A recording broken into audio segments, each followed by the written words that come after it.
এইটো যে টেষ্টি কিটচেনলৈ স্বাগত জনাই আজি ৰেচিপি লৈ আহিছো এয়া চাওক নতুন আলুৰে সৈতে আৰু নতুন পিয়াজৰে সৈতে ৰন্ধা লোকেল মুৰ্গীৰ ৰঙা ৰঙা জোল বা তৰকাৰী এতিয়া চাওক মই কি কৰিম যে গেছ জ্বলালো আৰু এটা মই এয়া তেল অলপমান দি এয়া তেল অলপ দি কেৰাহী এটা পাতি দিলো লগে লগে মই ইয়াতে পিঁয়াজখিনি দি দিলোঁ এতিয়া মই এইখিনি সুন্দৰকৈ এয়া ভাজিম পিঁয়াজখিনি জোখাই আহেনে অলপ হালধি দি দিছোঁ নিমখ দিয়া নাই কিন্তু পিঁয়াজত হালধিহে দিছোঁ কেৱল পিঁয়াজখিনি সুন্দৰকৈ ভজা হৈ গৈছে মই এতিয়া পিঁয়াজখিনি কাটি ৰাখিম অকণমান আৰু তেল দিম আৰু এইটোতে মই এই আলুখিনিও মই সুন্দৰকৈ ভাজিলোঁ এতিয়া আপোনালোকে যদি মোৰ চেনেলটোলৈ প্ৰথমবাৰ আহিছে তেতিয়াহ'লে মোৰ চেনেলটো এইটো যে টেষ্টি কিটচেন ছাবস্ক্ৰাইব নকৰাকৈ নাযাব প্লিজ ছাবস্ক্ৰাইব মাই এইটো যে টেষ্টি কিটচেন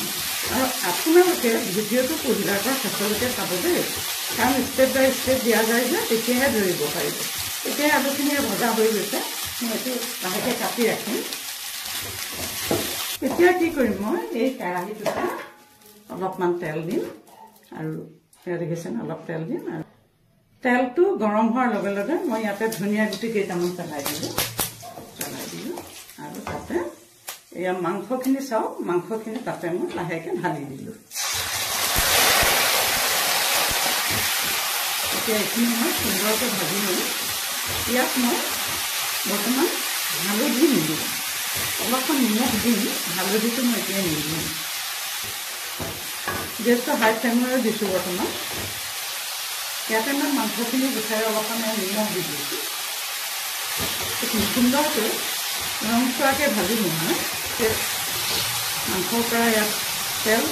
ওলাইছে আৰু মাংসৰ পৰা তেলটো নিজে ইয়াত ওলাবলৈ ধৰিছে অলপমান এতিয়া মই কি কৰিম যেহেতু মাংসখিনি ভজা হৈ গৈছে এইখিনি মই লাহেকৈ এনেকৈ কাটি থ'ম দেখিছেনে কাটি থ'ম আৰু এয়া চাওক আদা নহৰু আৰু জলকীয়াৰ অকণমান পেষ্ট বনাই থৈছিলোঁ এইখিনি ইয়াতে মই ছাইডতে ঢালি দিম তেল দি ঢালি দিম হালধিটো এতিয়া মই ইয়াতে এই তেলখিনিতে দি দিম এই সুন্দৰকৈ মিহলি কৰি অকণমানকৈ ভাজিম ইতিমধ্যে মাংসখিনিৰ পৰা তেলটো ওলাই ওলাই ইয়ালৈ আহি আছে এয়া দেখিছেনে কি সুন্দৰ হৈছে দেখিবলৈ এতিয়া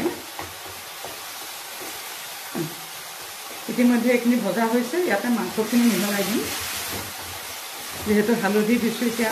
ৰংটো হালধিও সুন্দৰকৈ মাংসই পাই যাব দেখিছে হৈ গৈছে আৰু ইয়াতে কি কৰিম এতিয়া এই ভাজি থোৱা এই আলুখিনি মই এতিয়া দি দিম অকণমান ঢাকনাখনেৰে ঢাকি অকণমান মাজে মাজে উদঙাই ভাজিব লাগিব ইতিমধ্যে এইখিনি গোটেইখিনি কুকুৰা ভজা হৈ গৈছে এতিয়া মই কি কৰিম ইয়াতে সিজাৰ জোখাৰে আঞ্জা সিজাৰ জোখাৰে ইয়াতে মই অলপমান পানী দি দিম মাংস আৰু আলুটো সুন্দৰকৈ সিজিব লাগিব আঞ্জাৰ জোখাৰে হোৱাকৈ মই এতিয়া নিমখ দিম অলপমান যিহেতু দিয়াই আছে গতিকে মই অলপমান নিমখ দি দিলোঁ সোৱাদ জোখাৰে মই এতিয়া এইখিনি এনেকৈ ঢাকি মই 10 মিনিটমান সময় সিজিবলৈ দিম ইতিমধ্যে চাওক এয়া জোল ক্ৰমান্বয়ে এয়া হৈ গৈ আছে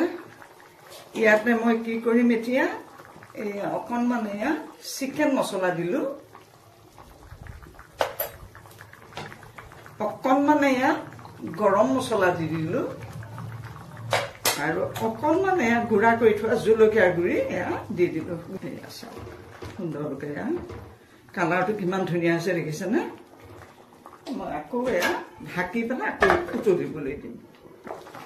ইতিমধ্যে চাওক কি সুন্দৰকৈ এয়া লোকেল মুৰ্গীৰ আজোল প্ৰস্তুত হৈ গৈছে, কি লোভনীয় হৈছে চাওক। এয়া আজোল ইতিমধ্যে প্ৰায়খিনি হৈ গৈছে। এতিয়া মই কি কৰিম চাওক, এইখিনি ভাজি যে থৈছিলোঁ পিঁয়াজখিনি ইয়াতে মই এতিয়া দি দিম। পিঁয়াজটো ইয়াতে মই এয়া ঢালি দিলোঁ। এয়া দেখিছেনে? এইখিনি দিয়াৰ লগে লগে ইয়াৰ কালাৰটো আৰু সুন্দৰ হ'ব। আৰু ওপৰৰ পিঁয়াজখিনি দি দিয়া মানে ইয়াৰ সোৱাদটো